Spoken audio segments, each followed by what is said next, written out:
portable instruments that run on AA batteries have been appearing for a while.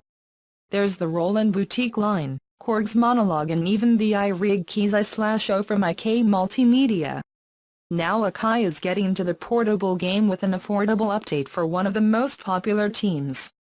The MPK Mini Play is a new version of the MPK Mini that is loaded with 128 sounds and 10 drum kits to start.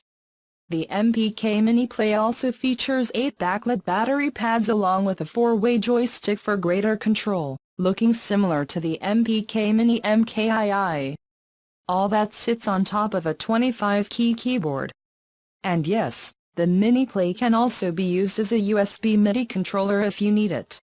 The highlight here is portability. This compact instrument can work with 3 AA batteries to keep you mobile, and a built-in speaker means you do not need extras to listen to your songs. To make music less annoying, there's a headphone jack to monitor. The MPK Mini Play is also affordable. The instrument will cost you $129 and is now available for purchase. The MPK Mini Play comes in black, limited edition blackout and white with reserved keys. The introduction of the MPK Mini Play also occurs a few weeks after Akai introduced the $199 Fire driver for FL Studio.